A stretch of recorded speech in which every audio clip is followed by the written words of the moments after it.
Hello everybody, this is part of the pre-arrival webinar delivered by the Business School. Welcome to the new students. In this webinar, we are going to talk about the learning, teaching, assessment strategies that is employed in the business school. So give you a heads up before you come to study with us. So I'm sure you know which program or course you're going to study, and I hope you've already done your research about the program and the specific modules or subjects you're going to study. And as we mentioned, if you haven't done it, please do visit the university's website and search your program title, and you will find the respective information. And especially, please do visit the program specification and download a copy of it to find out the detailed information about the program, the modules, and the support and services, and so on. So it's important to note that each program have different duration or length of the studies. So in the business school, September intake, we have 3 different time scales of the study. So we have 1 year full-time study route from September to September, 3 semesters. And we have 2 year salaried route where there's opportunity for students to go out to do a placement if they can secure one. And then the third route is called 2 year advanced research route, which is again across 2 years and where students have a vacation over the summer. In semester C, we also have 3 types of durations of your course. There's a course starts in January, finishes in the next May. There's an MBA course starts in January, finishes in January. There's also a 2 year advanced research route which spans across 2 years. So it's important you understand what is your course type, or how long or what's the duration of your course. So the flow chart has some information about the length, the duration, once the term time, total modules, or research, or the visa ends. So give your guidance. But these are subject to change. Understanding your course duration is vital, and in the meantime, it is also important to refer to the university's term days to understand when the term starts, and so you can plan your schedule if you need to go abroad, for example. And on the right hand side, I've got you an example of the university's, the school's calendar. So when the term starts for postgraduate students, we normally have 2 weeks of onboarding and then followed by 10 teaching weeks, where there's always a vacation period in between. For semester A, September intake, normally there's a Christmas and New Year vacation. For semester B, when it starts January or February, there's always an Easter vacation, sometimes in March or April. Yeah, and obviously there are always 2 weeks where there's an assessment exam period where students may have to focus on their assessment. So please also be mindful that your schedule for your learning may not be necessary from Monday until Friday. It could be you're just coming on campus 3 days or 4 days.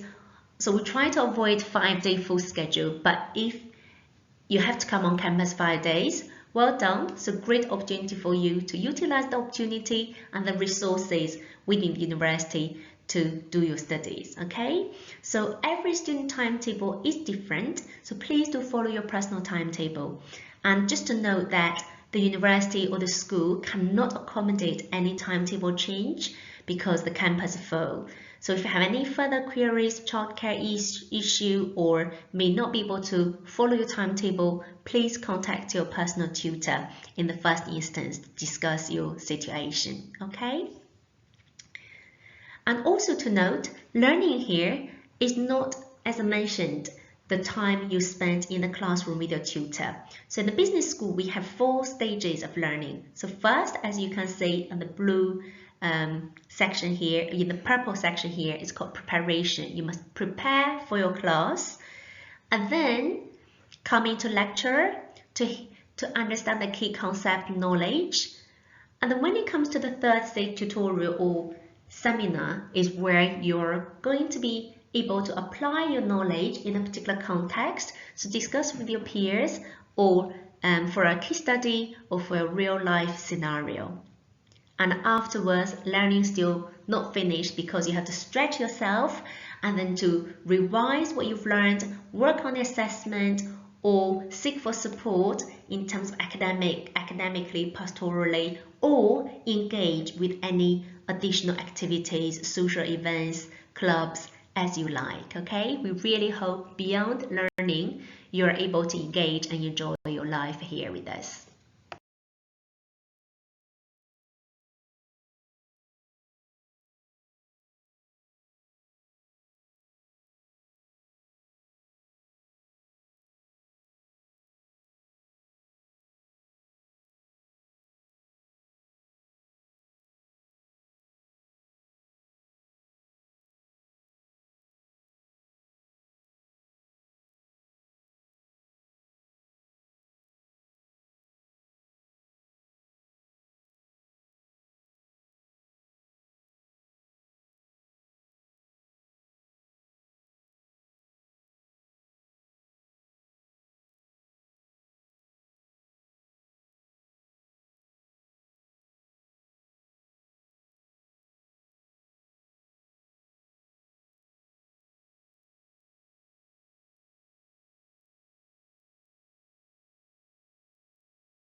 Besides preparing yourself to the specific modules or subjects you are going to study, you also need to be prepared that studying in the UK involves a lot of independent study. As I mentioned earlier, that there's only in total 10 teaching weeks when you have to come on campus by following your timetable to have the learning with your tutor, to meet your peers face to face and on campus. However, that time scheduled on your timetable is very limited, and there's a lot of time, double or even triple times required for independent study and research. So that includes a lot of activities as highlighted on the screen on the left-hand side, where you have to do very extensive reading on the topic, because you're not going to be given a book where you have to follow on. Instead, you might be provided a couple of core textbooks, including a very long reading list, including journals, magazines, or different sources. Okay, and you have to prepare for every session on a particular reading, on a particular chapter, on a particular paper or article. In the meantime, you have to research very widely on particular topics, taking notes for the useful information that would be needed for your learning, for your assessment. And any information you get from any particular source will need to be referenced accurately to indicate that where the idea is from which scholar and which source. Yeah. Meanwhile, learning is not only about copy-pasting and simple reciting what other people have said. It is also about where your ability to be able to analyze, evaluate, and show your critical thinking by synthesizing different ideas from different perspectives. So therefore, critical thinking and evaluating is vital in the learning here, which would be quite different from where you're originally from. And that also applies to independent thinking. So after having read and analyzed other people's views, so what? Okay, so you need to say, what is your conclusion? So what does that indicate in the context of your assessment? So apart from the academic side of studies, so it's very important learning in the UK on your own, where you're away from your family, thousands away. You need to be able to manage your time, meet deadlines. And you need to be able to motivate yourself on the very lonely learning journey. Try to keep up and catch up to meet your goals. Okay? So always remember why you are here, what you want to achieve out of this study, because this could be your one opportunity in your lifetime. Please do cherish it and make the best use of it. Okay? Highlighted in red on this slide is to indicate the amount of effort you're expected to put in for each 15 credit module subject. Okay, so those 15 credit, so you have 10 teaching weeks, and each module likely to have 2 or 3 sessions or hours contact time per week. So that means within the 10 weeks, you're likely to have 30 hours contact time with your tutor. But for an outstanding student, and to be able to engage, prepare, and achieve high in this particular module, 150 hours is required, okay, to do all these as stated here on the left and the bottom, you know. So therefore, this is very vital. You need to know what is expected to you learning in the UK. Yeah, it's not only about what's been scheduled on your timetable coming to class, it's about all this independent learning and research and the team or group work you have to do, you know, research, reading for your assessment and prepare, revise and stretch yourself in your learning. To give you an idea, the scheduled activities across a semester. So every postgraduate student have to do a 60 credit module for a semester. So the 60 credits could composed by 4 15 credits or 2 30 credits. So some students may study 4 single modules, or some students may study 2 double modules in a semester.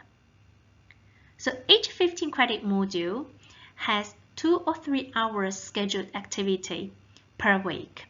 So that means you may have 1 hour's lecture on campus, 1 hour's tutorial on campus, and some modules may have an hour's online AEB, which is Academic English for Business, embedded in the module as an online support.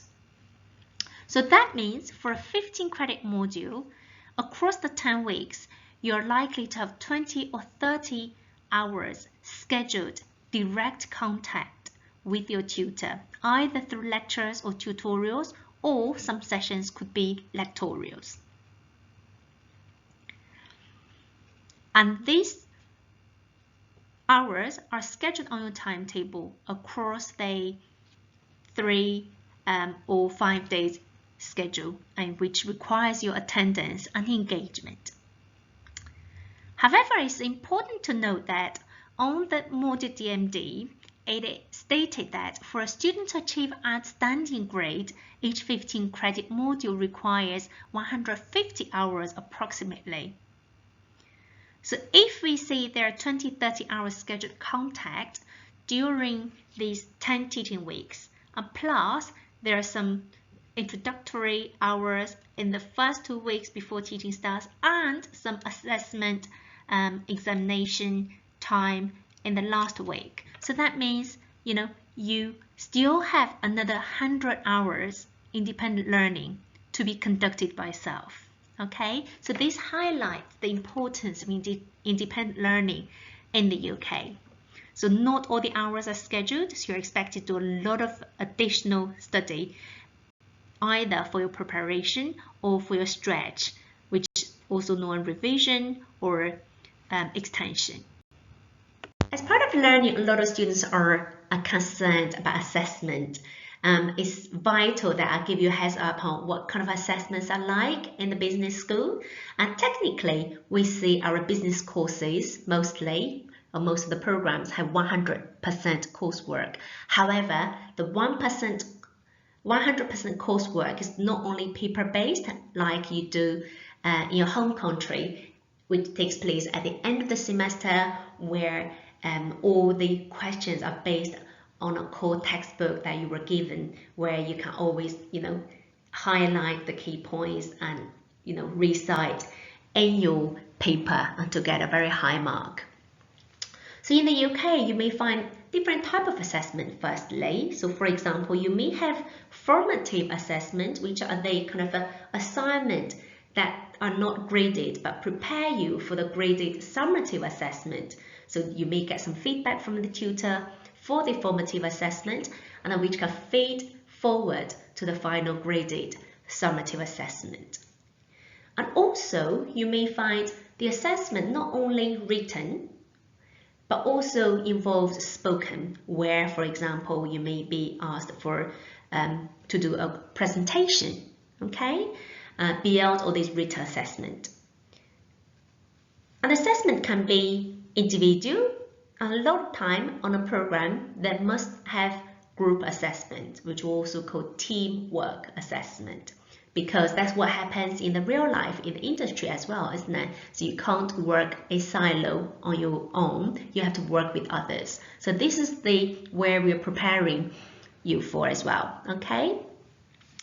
So the courseworks include a list of different type of assessment, which could be quizzes, likely to be online quizzes, or could be in-class tests, which is regarded as courseworks because it does not involve a university-wide scheduling of exams timetable where you're sitting on this particular table on a seat writing on paper. It is very kind of informal type of tutorial. It could take place for in-class test, okay? It can be in the form of time-constrained assessment where you're given 48 hours to work on the topic, okay, to write a report on this, for example. And obviously it can be a report or could be an essay or reflection on something, okay? And obviously we mentioned it could be a presentation, either individual presentation or group presentation, or it could be a live event. You're asked to organize something. And obviously most programs have a big chunk as a dissertation or research project as part of your program. So just be aware of the diverse format of the assessment that will be forming part of the program assessment landscape.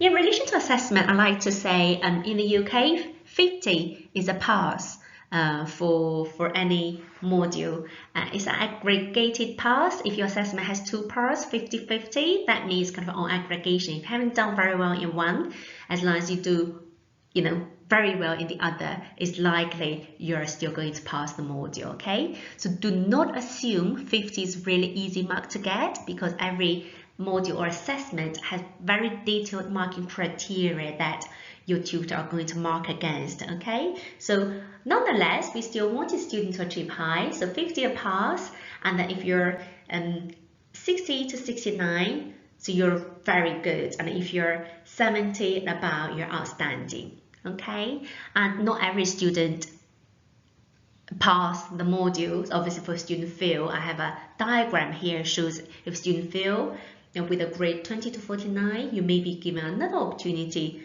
to do this assessment. But if student fail with a lower than 20, that means the student haven't had much grasp of the module, so they go straight to F1. That means fail to re-enroll. Okay, they have to pay to repeat the module. So we don't want any student to fail. Obviously, hopefully you pass in your first attempt for any module. And also it's important to know that for students who have got 2-year visa on sandwich or advanced research route, do not assume that you will be able to automatically progress to your to your second year and fully utilize your visa, because there are times students are not able to progress to the second year if they fail too many modules in the first year, okay? And you're not able to progress to your sandwich or work placement because, you may not be able to represent the university if you could not succeed in your academic studies, isn't it? For students who pass the module, it's very important for you to know that, if you get your degree, the degree has 3 different classifications. So you have distinction with 70 above, and accommodation or merit, which is between 60 to 69, and obviously a pass is 50, isn't it? So, and the degree classification only applies to those students who have got master's degree. And as I mentioned, not all students are able to manage to get their master's degree as they sign up for. If they fail to achieve the 180 credits of their studies, they may just get a postgraduate diploma or certificate, or there's no particular award, okay? There are students who keep failing a particular module where it leads them to FA, which means fail no further attempt, so which lead to lower degree award. And also just to note, only students who get master's degree award will be able to apply for the graduate visa. For students who has any lower award will not be able to apply for graduate visa. In summary, we hope all the students understand the university term days and get here early, enjoy the onboarding induction activity, and so to prepare yourself for the 10 weeks contact or content delivery that you only have within the semester before you prepare for your assessment. Okay, so obviously cherish the 10 teaching weeks and attend and engage as well. Okay, not only for the Tier 4 code of practice or engagement monitoring purposes, but also for your own learning. That's all the time you've paid for, and you must engage. Okay, and obviously you must commit to the independent learning you're expected to do the preparation, to the stretch or extension activities, so to get the most out of the university resources. And obviously be prepared for very diverse assessment methods. Do not argue saying, oh, but it says 100 coursework, so assume this is a kind of 100% writing an essay or report, because our assessment strategies are really robust and we want to assess student skills and abilities in a diverse setting. Okay, and obviously please do aim high and understand the risks for low performance.